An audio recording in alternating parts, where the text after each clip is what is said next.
Hello नमस्कार साथियों, स्वागत है आज की क्लास में। आज की बेहतरीन क्लास शुरू करते हैं। इससे पहले बता दें, पिछले 2 दिन से हमने क्लास नहीं ले पाए। आज है 10 दिसंबर, आज की क्लास शुरू करते हैं। वीडियो को ज़्यादा से ज़्यादा शेयर कर दीजिएगा, चैनल को भी सब्सक्राइब कर दीजिएगा और वीडियो को ज़्यादा से ज़्यादा शेयर करें अपने सभी दोस्तों के साथ और साथ ही वीडियो को लाइक भी कर दें। शुरू करते हैं आज के बेहतरीन प्रश्नों के साथ। आज की क्लास 10 दिसंबर 2022 की। पहला प्रश्न है, टीआरएस के नए नाम को मंजूरी। तो टीआरएस के नए नाम को मंजूरी दे दी गई है।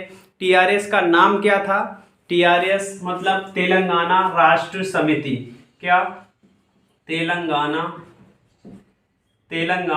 राष्ट्र समिति। तेलंगाना राष्ट्र समिति इसका नया नाम था। नया नाम क्या कर दिया गया, जिसको चुनाव आयोग द्वारा मंजूरी दे दी गई है। तो ये नया आयोग होगा बीआरएस। क्या? बीआरएस। अब देखिए, टीआरएस तो तेलंगाना राष्ट्र समिति थी और बीआरएस क्या है? भारत राष्ट्र समिति। क्या? भारत राष्ट्र समिति। तो भारत राष्ट्र समिति को मंजूरी दे दी गई है। चुनाव आयोग द्वारा इसको स्वीकृति मिल चुकी है। इसकी घोषणा जल्दी ही हो जाएगी। तो देखिए, अब बीआरएस नाम, नया नाम क्या हो गया है? बीआरएस। अब ये पार्टी है किसकी? ये जो समिति है तेलंगाना राष्ट्र समिति, इसके अध्यक्ष कौन है? जो वर्तमान में तेलंगाना के सीएम है। तेलंगाना के बारे में आपको पता होना चाहिए। तेलंगाना के वर्तमान सीएम कौन है? तेलंगाना की स्थापना कब हुई थी? तो तेलंगाना की स्थापना 2 जून 2014। तेलंगाना की स्थापना कब हुई थी? ये देखिए, तेलंगाना की स्थापना याद रखिएगा। तेलंगाना की स्थापना कब हुई थी? 2 जून 2014। और तेलंगाना के सीएम कौन है? सीएम के चंद्रशेखर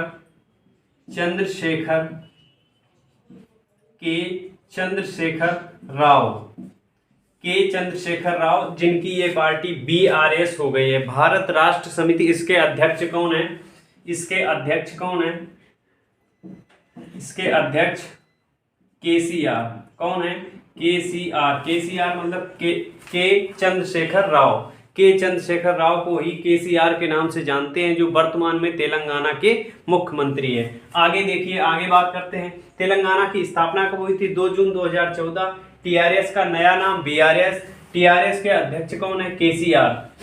भारत राष्ट्र समिति इसका पूरा नाम है। क्या? भारत राष्ट्र समिति। और चुनाव आयोग द्वारा इस प्रस्ताव को स्वीकृति दे दी गई है। लिख लीजिएगा कहीं पर, मंजूरी किसके द्वारा दे दी गई है? चुनाव आयोग द्वारा स्वीकृति।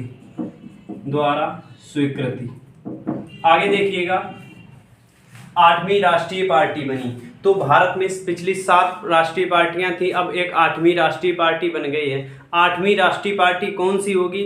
तो देखिए, केजरीवाल की। किसकी? अरविंद केजरीवाल जी की पार्टी, आम आदमी पार्टी। कौन सी? आम आदमी पार्टी। तो भारत की राष्ट्रीय पार्टी कितनी हो गई? भारत में 8। 8वीं राष्ट्रीय पार्टी कौन सी? आम आदमी पार्टी, अरविंद केजरीवाल की। किसकी? अरविंद केजरीवाल जी की। केजरीवाल। अब देखिएगा, दिल्ली में चुनाव थे एमसीडी के। कौन से एमसीडी के दिल्ली में चुनाव थे? उसमें कौन सी पार्टी ने विजय हासिल की है? आम आदमी पार्टी। किसने विजय हासिल की है? आम आदमी पार्टी।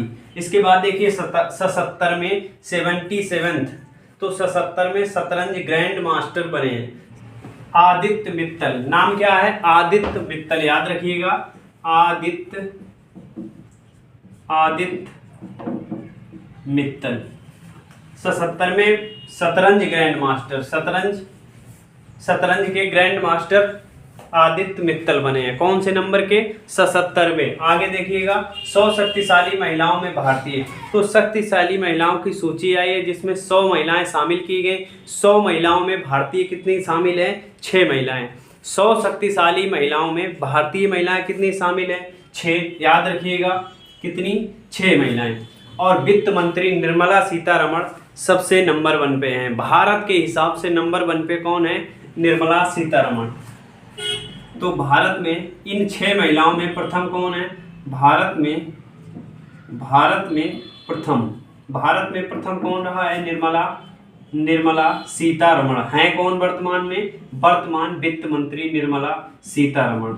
निर्मला सीतारमण वर्तमान में भारत की वित्त मंत्री हैं, निर्मला सीतारमण। आगे देखिएगा ग्लोबल एविएशन सेफ्टी रैंकिंग में, ग्लोबल एविएशन सेफ्टी रैंकिंग 2022 में भारत का कौन सा स्थान रहा है? तो देखिए ग्लोबल एविएशन सेफ्टी रैंकिंग में भारत का कौन सा स्थान रहा? तो भारत का 48वां 48th कौन सा? 48वां स्थान, भारत का 48वां स्थान रहा है। देखिए दूसरा प्रश्न शुरू करते हैं। दूसरा क्या है? पहला ड्रोन कौशल प्रशिक्षण सम्मेलन। तो ड्रोन कौशल प्रशिक्षण सम्मेलन मतलब क्या है? इसमें ड्रोन की ट्रेनिंग दी जाएगी। किसकी ट्रेनिंग दी जाएगी? ड्रोन की। तो ड्रोन के चलाने के लिए प्रशिक्षण, किसके लिए? ड्रोन के लिए इसका कौशल प्रशिक्षण किया जाएगा। कहाँ पर इसका आयोजन हुआ और उद्घाटन किसने किया? तो इसका आयोजन किया गया चेन्नई में। कहाँ पर? चेन्नई में इसका उद्घाटन हुआ। अब देखिए उद्घाटन चेन्नई में हुआ। चेन्नई कहाँ पर है? तमिलनाडु में। कहाँ पर है? तमिलनाडु। तमिलनाडु के मुख्यमंत्री पता होने चाहिए। तमिलनाडु के कौन है? स्टालिन, एम के स्टालिन। तमिलनाडु, तो तमिलनाडु मुख्यमंत्री एम के स्टालिन है। अब देखिएगा यहाँ पर उद्घाटन किसने किया? अनुराग ठाकुर जी ने। किसने? उद्घाटन किसने किया? उद्घाटन इस सम्मेलन का उद्घाटन किसने किया? तो अनुराग ठाकुर। अनुराग ठाकुर ये कौन है? ये अनुराग ठाकुर जी ये कौन है? केंद्रीय युवा कल्याण मंत्री। कौन है? युवा और खेल मंत्री भी है। और कौन है? खेल मंत्री, सूचना प्रसारण मंत्री, सूचना प्रसारण मंत्री। तो खेल मंत्री, सूचना प्रसारण मंत्री, युवा मामले के मंत्री कौन है? अनुराग ठाकुर। इन्होंने उद्घाटन किया है पहला ड्रोन कौशल प्रशिक्षण सम्मेलन का। कहां पर? चेन्नई में। इन्होंने कहा है कि अगले वर्ष तक लगभग 1000 युवाओं की जरूरत होगी। किसकी? युवा पायलटों की जरूरत होगी। किसकी? अगले साल तक इन्होंने कहा है कि अगले साल तक 1 लाख युवा पायलटों काहे के लिए? ड्रोन के लिए। ड्रोन युवा पायलटों की आवश्यकता होगी। ये किसने कहा है? अनुराग ठाकुर जी ने कहा है। आगे देखिए भारत का ड्रोन स्कूल। भारत का पहला ड्रोन स्कूल कहाँ पर खुला था? कहाँ पर? मध्य प्रदेश में। उद्घाटन किसने किया था इसका? पहले ड्रोन स्कूल का। कहाँ पर? मध्य प्रदेश। कहाँ पर? मध्य प्रदेश में। उद्घाटन किसने किया था? तो इसका उद्घाटन या अनावरण इसका किसने किया था? केंद्रीय मंत्री ज्योतिरादित्य सिंधिया। कौन? केंद्रीय उड्डयन मंत्री ज्योतिरादित्य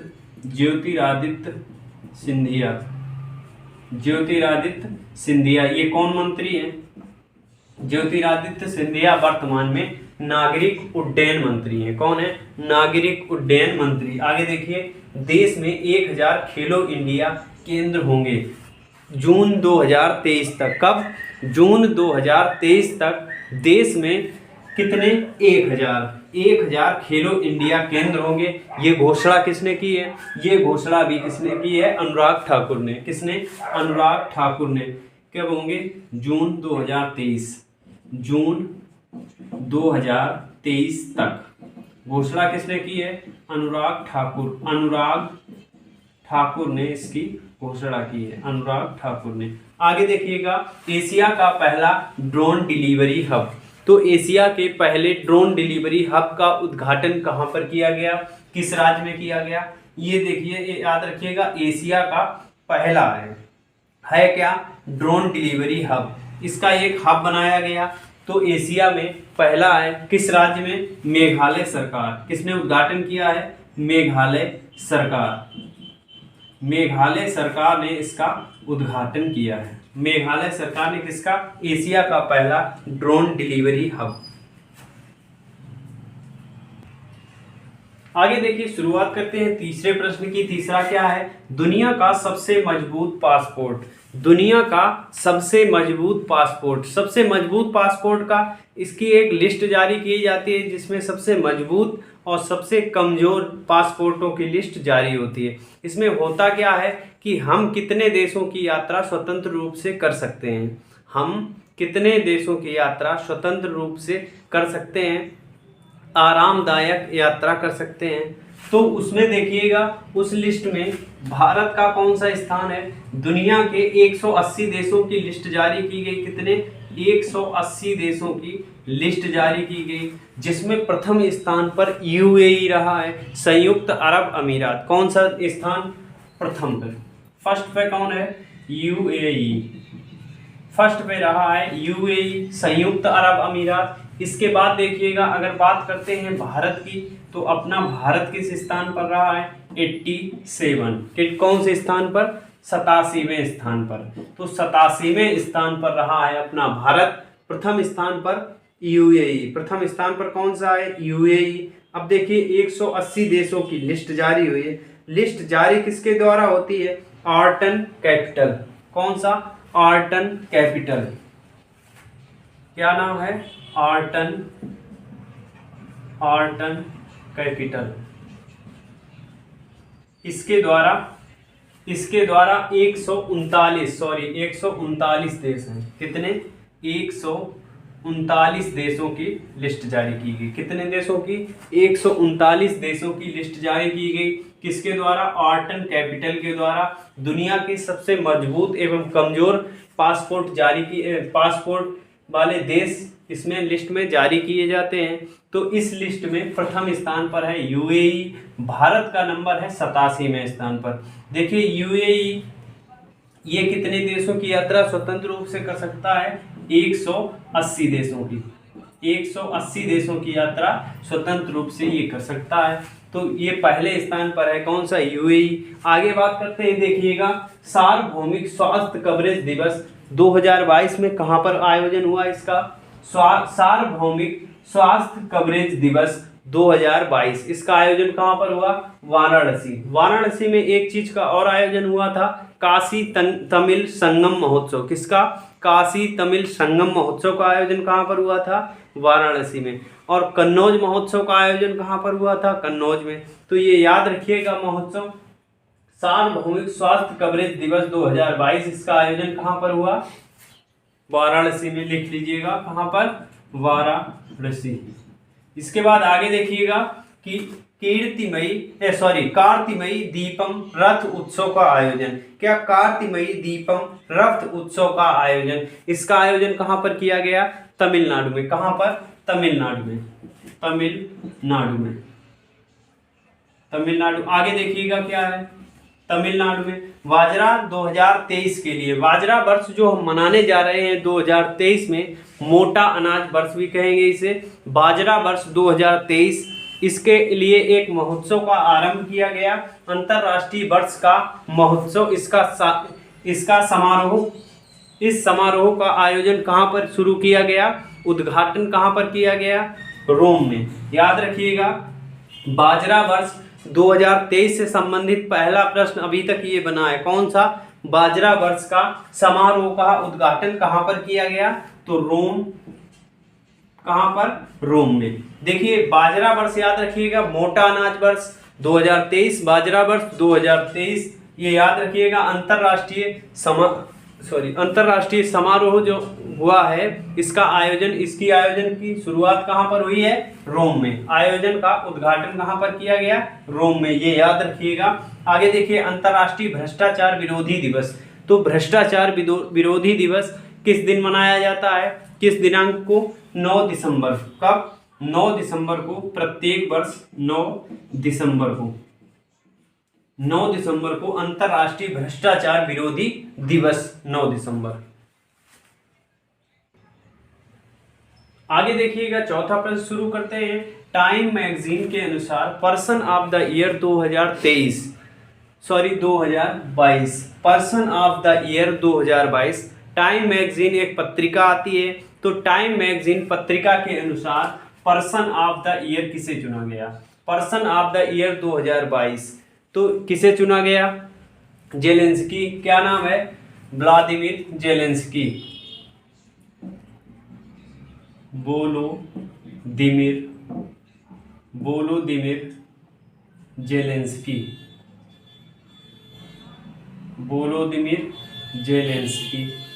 जेलेंस्की।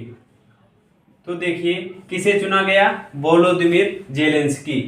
किसके अनुसार? टाइम मैगजीन पत्रिका के अनुसार person of the year 2022 Volodymyr Zelensky. और इसके साथ स्पिरिट ऑफ यूक्रेन। किसे? Spirit of Ukraine. इसके साथ ही स्पिरिट ऑफ यूक्रेन। किसे? स्पिरिट ऑफ यूक्रेन को भी चुना गया। यूक्रेन, ये याद रखिएगा। किसे? स्पिरिट ऑफ यूक्रेन और व्लादिमीर जेलेंस्की दोनों को चुना गया person of the year 2022 time magazine के अनुसार। ये देखिए किस लिए चुना जाता है पर्सन ऑफ द ईयर, मतलब क्या इसका तरीका होता है। तो पूरे वर्ष में, मतलब इस वर्ष पूरे वर्ष जो सबसे ज़्यादा प्रभावित करता है, विश्व में सबसे ज़्यादा प्रभावित करता है, उसे चुना जाता है।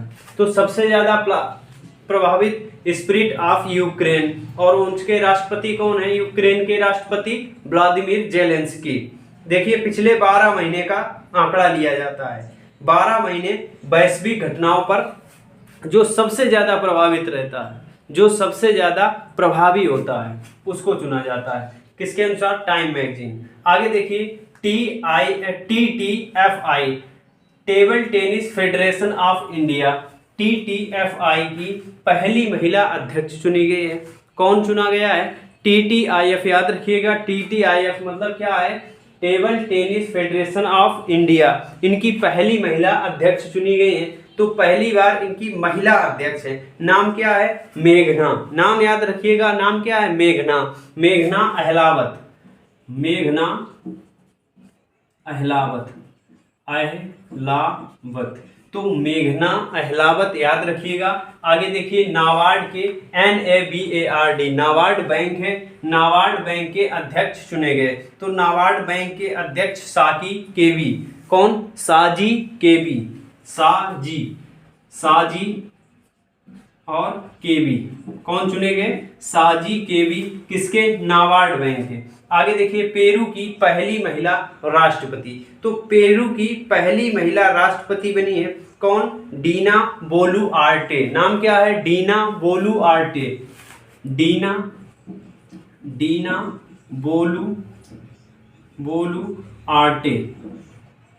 बोलुआर्टे। कैसे याद करेंगे? Peru Boluarte. तो याद कर लीजिएगा पेरू की महिला कौन बनी है? पेरू और बोलू। तो पेरू बोलुआर्टे कौन है? बोलुआर्टे।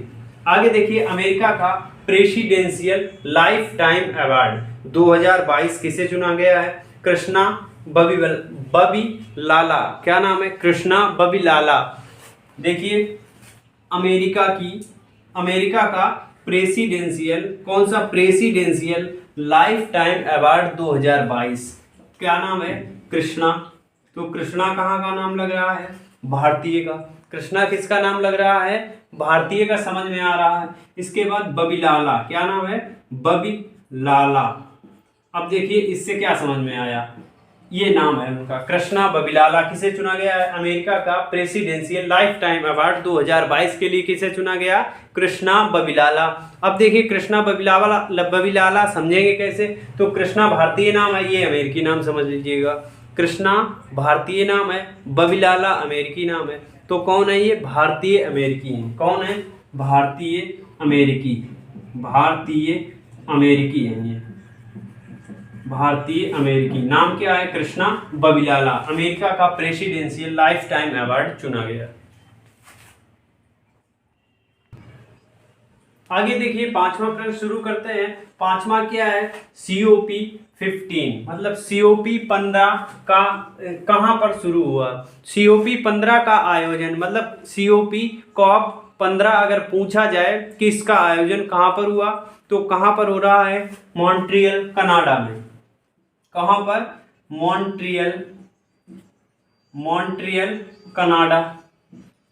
तो इसका आयोजन कहाँ पर किया जा रहा है? कनाडा में। किस पर? जैव विविधता पर आधारित होगा। किस पर? जैव विविधता पर आधारित, जैव विविधता पर आधारित सम्मेलन है। देखिए ये सम्मेलन किस पे है? जैव विविधता पर आधारित है। जो प्रकृति का क्षय हो रहा है, प्राकृतिक चीजों का जो क्षय हो रहा है, नुकसान हो रहा है, उनको बचाने के लिए 2030 तक किया जाएगा कि जिससे 2030 तक इसके क्षय को पूर्णतः रोका जा सके। इस प्रकृति के क्षय को रोका जा सके। कब तक? 2030 तक। 2030 तक जो प्राकृतिक चीजें हैं, प्रकृति को हो रहे नुकसान को रोका जाए। प्रकृति को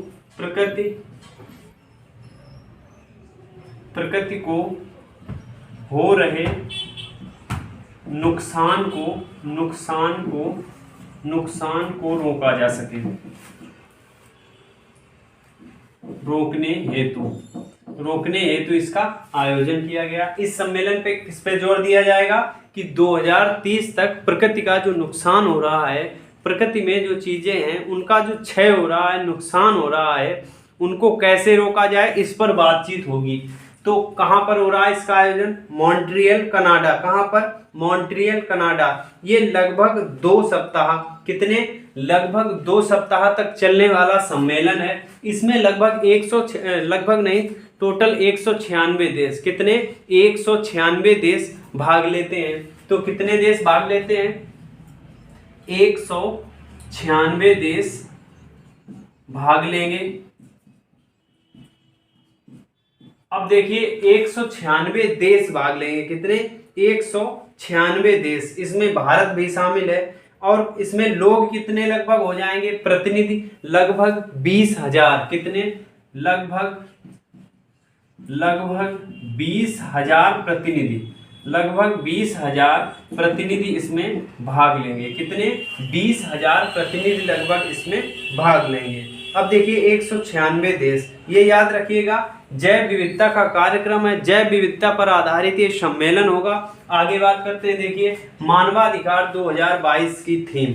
मानवाधिकार 2022 की थीम क्या रखी गई है? गरिमा, स्वतंत्रता। क्या? गरिमा, स्वतंत्रता और सभी के लिए न्याय। क्या है? 2022 मानवाधिकार दिवस। आपको पता होना चाहिए मानवाधिकार दिवस कब मनाया जाता है? आज ही के दिन 10 दिसंबर। थीम लिख लीजिएगा। थीम क्या है? गरिमा, स्वतंत्रता, गरिमा, स्वतंत्रता और सभी के लिए न्याय। गरिमा, स्वतंत्रता एवं सभी के लिए न्याय, ये 2022 की थीम है। 2022 और मनाया कब जाता है? 10 दिसंबर को। तो 10 दिसंबर 1948 को एक घोषणा पत्र हुआ था, घोषणा हुई थी। उसके घोषणा पत्र के उपलक्ष्य में मनाया जाता है। कब घोषणा पत्र कब का है? घोषणा पत्र कब का है? 10 दिसंबर 1948 का। कब का है? 10 दिसंबर 1948 का घोषणा पत्र है। 10 दिसंबर 1948 का। इसी के उपलक्ष्य में इसे प्रत्येक वर्ष कब मनाया जाता है? 10 दिसंबर को। कब? 10 दिसंबर को प्रत्येक वर्ष मानवाधिकार दिवस। इससे होता क्या है कि हमारे मानवाधिकारों का हनन ना किया जा सके, मानवता का हनन ना किया जा सके, इसीलिए गरिमा, स्वतंत्रता और सभी के लिए न्याय इसकी थीम रखी गई है। आगे देखिए एमसीडी की पहली ट्रांसजेंडर सदस्य। एमसीडी का ट्रांसजेंडर सदस्य बना है। किसका? एमसीडी हाल ही में चुनाव भी कहाँ पर हुए हैं? दिल्ली में, जहाँ पर आम आदमी पार्टी की विजय हासिल हुई है। तो देखिए एमसीडी चुनाव में पहली ट्रांसजेंडर सदस्य, और वो जीत भी गई है। कौन? बॉबी। क्या नाम है? बॉबी। नाम क्या है? बॉबी, ये कौन है? ट्रांसजेंडर सदस्य है। किसमें जीती? एमसीडी में। है कौन ये? किन्नर। कौन है? किन्नर। तो बॉबी किन्नर इनका नाम है। क्या नाम है? बॉबी किन्नर। याद रखिएगा, एमसीडी की पहली ट्रांसजेंडर सदस्य बॉबी किन्नर। इसके बाद देखिएगा, मैनपुरी लोकसभा से पहली महिला सांसद, मैनपुरी लोकसभा से पहली महिला सांसद, ये भी करंट का क्वेश्चन याद रखिएगा, चुनाव से संबंधित। अभी चुनाव में जो सीएम बन जाएंगे, इसके बाद हम जो राज्यों में चुनाव हुए हैं उनको भी पढ़ाएंगे।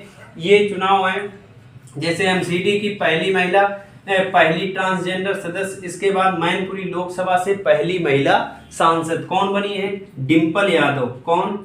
डिंपल यादव। तो डिंपल यादव मैनपुरी लोकसभा से पहली महिला सदस्य। इसके पहले यहाँ के कौन थे सांसद? माननीय मुलायम सिंह यादव। कौन? माननीय मुलायम सिंह यादव। इसके बाद उपचुनाव में डिंपल यादव को जिताया गया है। इसके बाद देखिए, यूपीआई पर सपोर्ट होगा क्रेडिट कार्ड। यूपीआई पर क्रेडिट कार्ड का सपोर्ट होगा। किसने शुरू किया है? रोजर पे। किसने? रोजर पे। किस कंपनी ने? रोजर पे ने शुरू किया है। इसके यूपीआई पर क्रेडिट कार्ड भी सपोर्ट होगा। कौन? Credit card. इसके बाद आगे देखिए, अंतर्राष्ट्रीय नागरिक उड्डयन दिवस। अंतर्राष्ट्रीय नागरिक उड्डयन दिवस प्रत्येक वर्ष कब मनाया जाता है? तो अंतर्राष्ट्रीय नागरिक उड्डयन दिवस 7 दिसंबर को प्रत्येक वर्ष मनाया जाता है।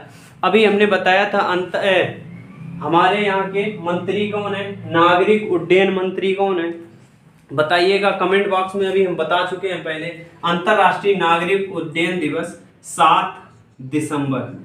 कब? 7 दिसंबर को मनाया जाता है। इसके बाद देखिए, दिव्यांग लोगों हेतु नया विभाग बनाया गया है। तो दिव्यांग लोगों के लिए नया विभाग बनाया है। किस राज्य ने बनाया है? महाराष्ट्र। किसने बनाया है? महाराष्ट्र। किसने बनाया? महाराष्ट्र ने। दिव्यांग लोगों हेतु नया विभाग बनाया गया। किसने बनाया? महाराष्ट्र ने। महाराष्ट्र के वर्तमान में सीएम कौन है? एकनाथ शिंदे। कौन? सीएम एकनाथ शिंदे। एकनाथ शिंदे। इसके बाद देखिए, यूपीआई पर सपोर्ट होगा क्रेडिट कार्ड, ये तो रोजर पे ने शुरू किया है। इसके बाद मैनपुरी लोकसभा से पहली महिला सांसद कौन जीती हैं? डिंपल यादव। लगभग 2,88,000 वोटों से जीती हैं। तो आज की क्लास यहीं तक रखते हैं। कल फिर बेहतरीन क्लास लेकर आएंगे। आज की क्लास को ज़्यादा से ज़्यादा सपोर्ट कीजिए, ज़्यादा से ज़्यादा शेयर कीजिए। चैनल पर अगर नए हैं तो चैनल को सब्सक्राइब करना ना भूलें। वीडियो को लाइक ज़रूर करें। धन्यवाद। जय हिंद।